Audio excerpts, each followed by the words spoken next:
welcome to the second podcast summarizing the key messages from the recent webinar entitled Evolving Therapeutic Strategies for Psoriatic Diseases. Not all IL-23s are created similar. I am Christopher Ritchlin, Professor of Medicine at the Center for Musculoskeletal Research at the University of Rochester Medical School in Rochester, New York. I'm joined by Professor Mease, Director of Rheumatology Research at Providence Swedish Medical Center and Clinical Professor at the University of Washington, Seattle, USA. Philip?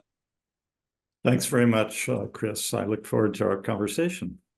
Me too. Today, we will provide a highlight summary of the content discussed on the accompanying webinar on the 1st of October, 2024, which was chaired by Professor Ian McInnes and included presentations from Associate Professor Laura Coates, myself, and Professor Mease.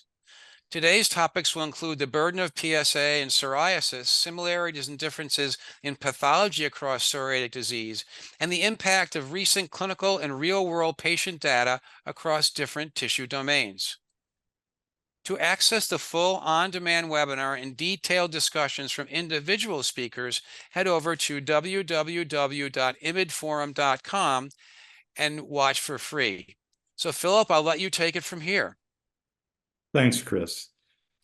The webinar was initiated by Laura Coates, who is Associate Professor at Oxford, and she gave a wonderfully comprehensive overview of the disease of psoriatic arthritis, its clinical presentation, and also some very interesting discussion about current hot topics in psoriatic arthritis, including axial disease, comorbidities, and the problem that we all face with our patients on a regular basis, which is what do we do with the patients who don't respond to multiple treatment trials or lose response over time, as well as talking about the differences between patient and physician perspective of what's really important in psoriatic arthritis.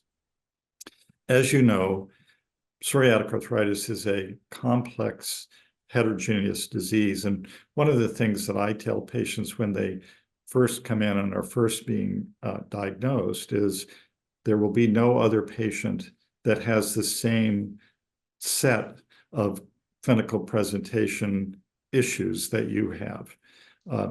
Because there are so many clinical domains that are part of the clinical picture, including synovitis or arthritis, enthesitis, where tendons or ligaments that wherever they insert into bone are inflamed and painful, such as the Achilles tendon, dactylitis, where you see a swelling of a whole digit and that reflects underlying synovitis, enthesitis, and osteitis, spine disease, skin and nail disease. Boy, this is something of quite a complex disease. And as you, Chris, went on to discuss in your section, each of those clinical domains has its own characteristic pathogenic pattern in terms of what cells and cytokines are involved. We also know that there can be differences amongst patients and whether they have just one or less than 5 joints involved, which is called monoarticular or oligoarticular presentation, or more polyarticular, which eventually happens to most patients over time. And then somewhere between 25 and 50% of patients, depending on the cohort you're looking at, will have inflammatory immunologic disease in their spine and sacroiliac joints. And we call that axial PsA. And it used to be thought that, well, the axial PsA was the same as axial spondyloarthritis. But now as we carefully look, we're learning that they're not the same.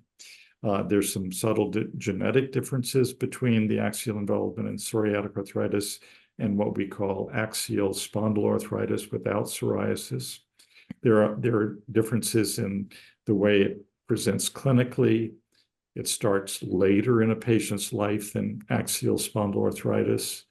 We have difference in the way that the radiographs look There might be asymmetric sacroiliac involvement. There might be chunky syndesmophytes, and so on. So why this is important is that we're learning that not necessarily all drugs work equally well in the spine.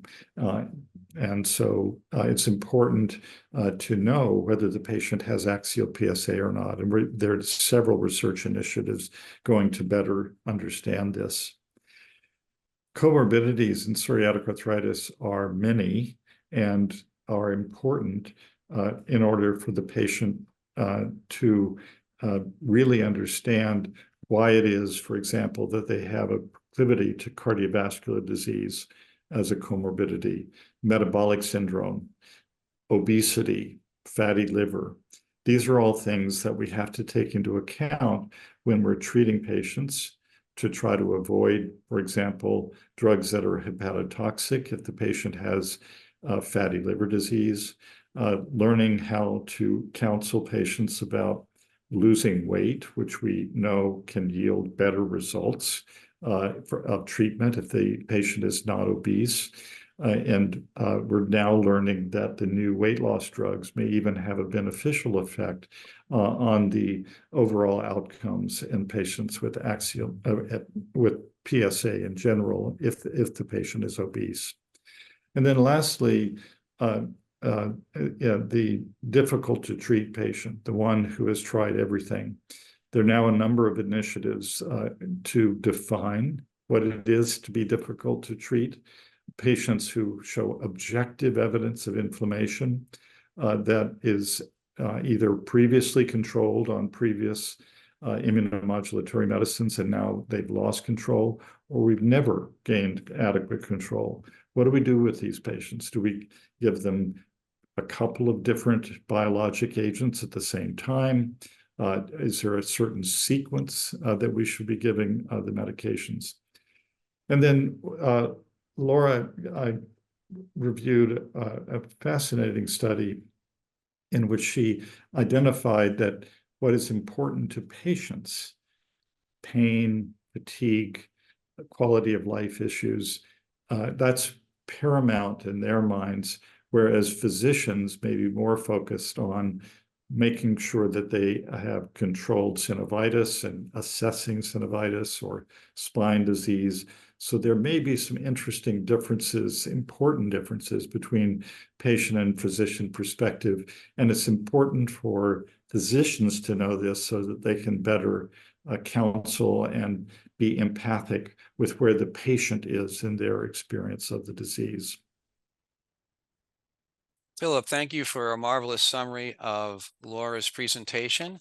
I was intrigued by the presentation yesterday and by your last point regarding the difference in outcome measures, if you will, I'll use that term loosely, that are important to the patient versus those that are most important to the clinician.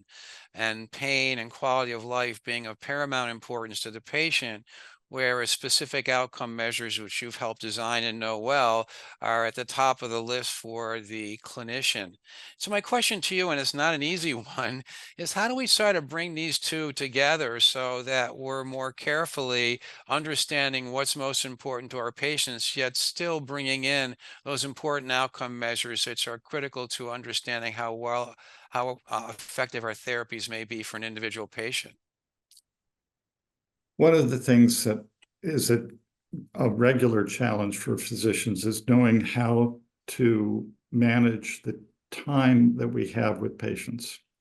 And there's a tendency to come right in and say, and ask questions that are very directed to how well controlled is the disease in the joints or the spine or the skin, and start getting to physical exam very quickly, when it may be more appropriate to come in and sort of sit back a little bit and ask a few open-ended questions.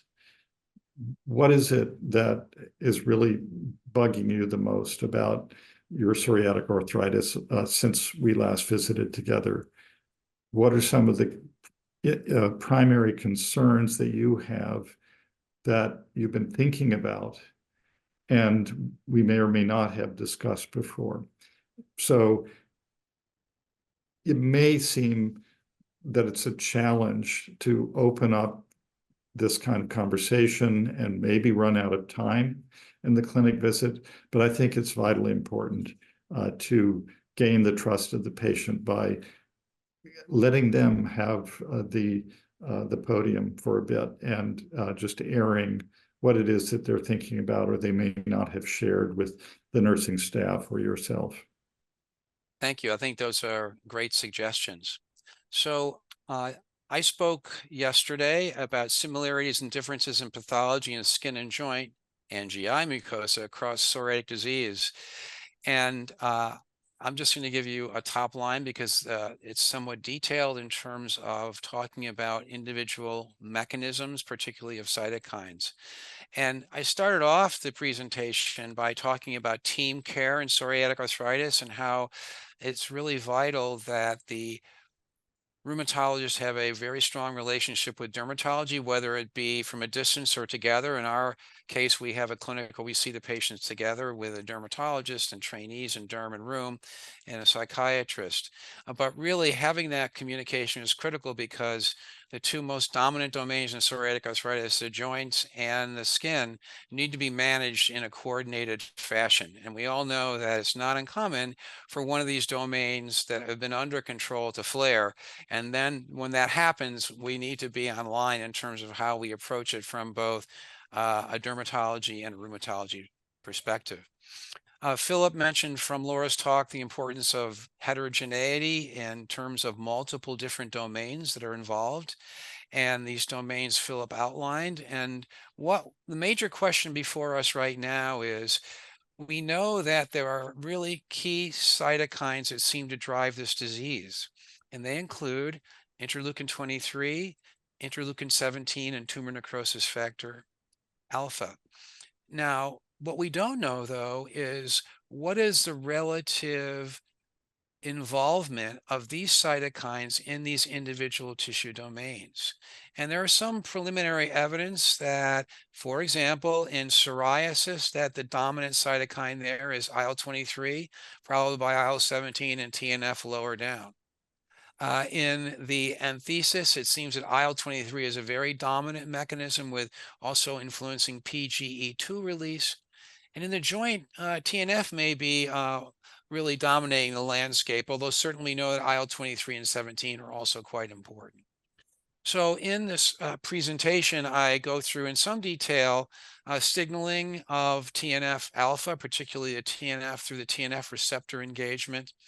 We talk about IL-17 and the fact that IL-17 has a family of isoforms that range from A through F, and that each of these A and F have differences in terms of their potency and their concentration in the blood. And when looked at together in terms of inhibiting them, it looks like dual inhibition may have more dominant effects, particularly in the skin, than just inhibition of IL-17A alone.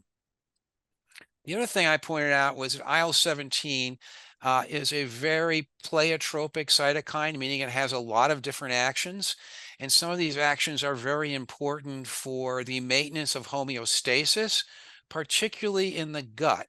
So IL-17 is critical to the formation of the mucus barrier and maintaining tight gap junctions between the enterocytes, and so that microorganisms are not penetrating into the bloodstream, if you will, and affecting immune cells. And IL-17 can also be important in driving the production of IgA by B cells and protecting against any kind of pathogenic organisms. In terms of IL-23 signaling, this is a fascinating area in which IL-23 can direct the development of Th17 cells, which is a pathogenic Th17 cell, which can produce gamma interferon, GM-CSF, IL-22, TNF, and IL-17. And whereas there are Th17 cells that are not acted upon by IL-23, and they have these homeostatic functions, which I just described, although their functions are much more widespread than just at the gut.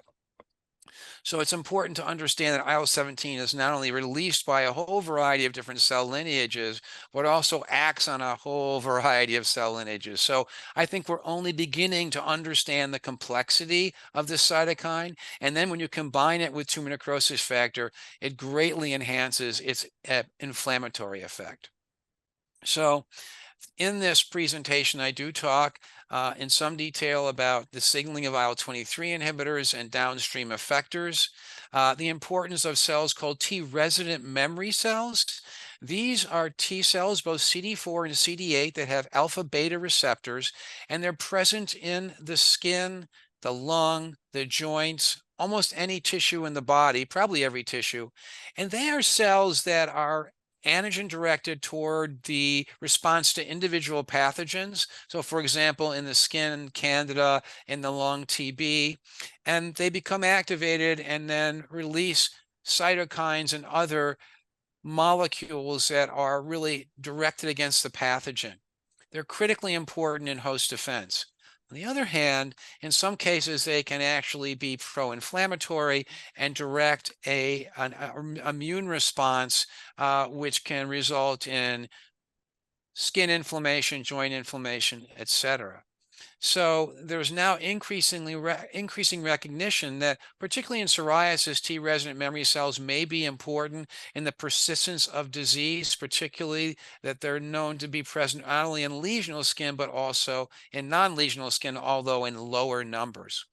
And recent studies have shown, two of them actually, that treatment of patients with an IL-23 inhibitor resulted in a downregulation in the number of these T-resident memory cells in psoriatic plaques. And these findings are important because they may point the way forward to the efficacy of, for example, IL-23 blockade in inducing longer term responses, because it's thought that these T-resident memory cells are really important in disease flare. Whether this is true in psoriatic arthritis is not known, but I must emphasize that these can be CD4 or CD8, but in PsA and psoriasis, it looks like it's the CD8 TRM that predominates. So that's just a quick overview of a more detailed presentation that I hope you'll have a chance to review. Philip, I wanted to ask you from a clinical perspective. I know there's many things that really highlight the kinds of work you're doing, but I just wondered what stood out to you. So one of the things, Chris, that this brings me to is remembering very fondly back in the year 2000, 2001, when you and I first encountered each other. And your work was uncovering the pathogenesis of psoriatic arthritis, and there was virtually no one at the time really doing this work. And I, on the other hand, was working in the realm of the clinic and doing clinical trials and thinking about outcome measures that were pertinent for psoriatic arthritis and the complementarity of our work. And I'm thinking about the arc of your career and how much, just in that little simple overview that you did just now, just how much you have helped us understand about the complex pathogenesis of these multiple tissue domains. So that's what I'm thinking about here, and I really like the way that you have made very clear what these various pathways are, even though there's a lot that's still unknown. There's a lot that is known, and we have an explanation now for why we see some of the long-term persistence effects, for example, with interleukin-23 inhibition. Yes, I know. And now that you reflect back to 2001, 2002, isn't it amazing how the immunologic underpinnings of psoriasis PsA have developed over what I would say is a relatively short period of time? I mean, it wasn't until 2005 that we knew that there was something called IL-23. 17 was thought to have some importance before that, but not necessarily in spondyloarthritis. And then within, a period of span of years, we have very effective therapies that inhibit the type 3 immunity and have really, I think, transformed the field in a very important way. And for us to have been able to witness that, and for clinicians out in the audience to see this, it's really quite incredible. And where we are. On the other hand, we need to be able to better individualize our therapies for a single patient. As you mentioned at the outset, each patient is totally different in this disease.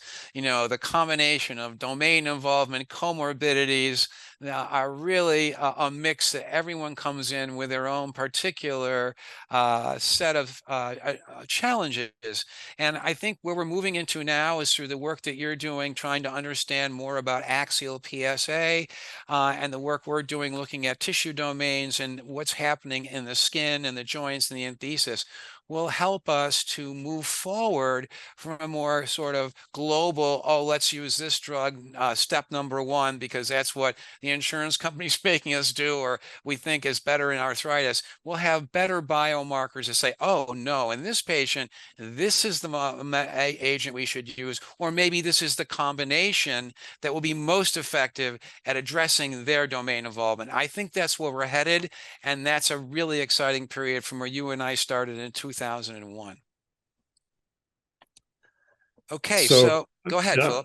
Philip. So I'll bring us home with talking about the last section of the webinar, in which I went through both the data from clinical trials with phase 3 with guselkumab in the treatment of psoriatic arthritis, and then some of the real-world registry data with that agent.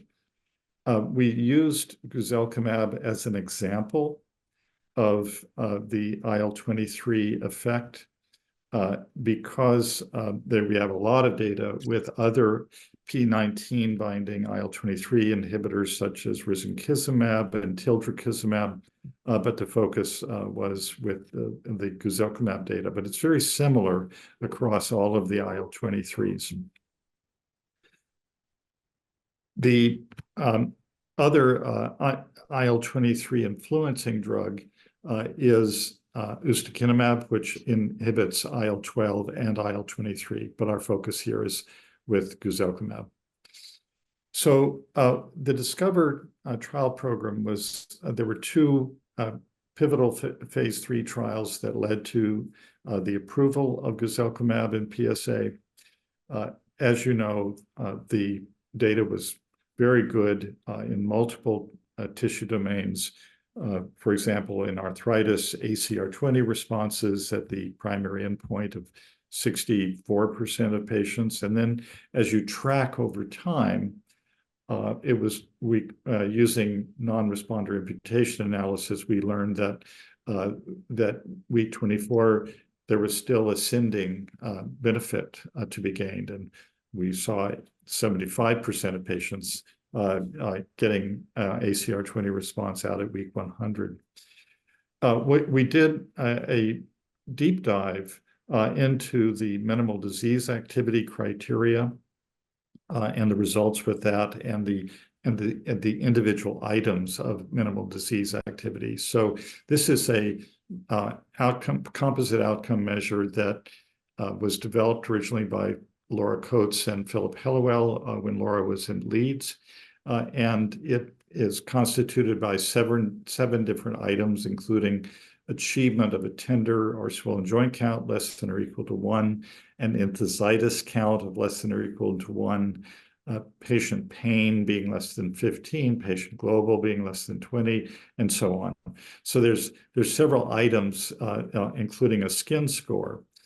So if a patient has achieved at least 5 of these 7 items in the composite measure, then they're in a very satisfactory state. Patients say, I think this is fine. I don't need to change therapies. I'm feeling good. My quality of life is good. My work productivity has been shown to be good. Even it's correlated with inhibition of structural damage progression as measured by X-ray. So it's a great target for treatment. And in the studies with guselkumab, it was shown at the primary endpoint to be achieved in the mid 20% range, and then up to nearly 50% as we tracked it over time. The individual criteria were interesting to see because the quickest to improve and get to a state of resolution were the skin, enthesitis, the swollen joint count, so objective markers of inflammation in the patient in the various tissue domains. Lagging behind and a little bit slower, but still improving, were pain as well as patient global and functional measures. So some of the subjective elements influenced the achievement of MDA. The key point was we get there with the interleukin-23 inhibitors, so that adds to our confidence about the ability of these drugs to work well. We talked about some of the newer trials that are going to be coming along that are currently being enrolled. For example, the STAR trial, in which we're addressing the question, can an IL-23 inhibitor, i.e. guselkumab, benefit patients with MRI-documented inflammation in their spine, so-called axial psoriatic arthritis. And we know that there haven't been great results in axial spinal arthritis, but in a sub-study of the phase 3 trials with guselkumab and PsA, we were able to demonstrate that those patients who had axial PsA in those trials, verified by evidence of sacroiliitis on imaging, had very good outcomes. And so there may be some differences at a molecular level between axial PsA and axial SpA, in which IL-23 inhibition may well benefit. This we need to know better by looking at the results of the STAR trial that are coming. And one other key trial underway now is the Affinity trial, in which a combination of guselkumab and golimumab, an IL-23 and TNF inhibitor, are being used. And that's going to be fascinating to see how that compares to monotherapy with guselkumab. Do we get better results with the combination? And this is paving the way toward future trials in which we study combinations of biologics and learn more about the relative safety of putting two biologics together, as well as the either additive or synergistic benefit. We did a dive into some of the real-world data with guselkumab, for example, 6-month data in the CORE-EVITAS registry, looking at efficacy and persistence in that particular registry. And we saw that there was data mirroring what we have seen in the phase 3 clinical trials. And I think this is important for clinicians to know, so that even in large cohorts of patients that may not have been eligible for clinical trials because of comorbidities or other issues, that the drug in question, in this case guselkumab, can work.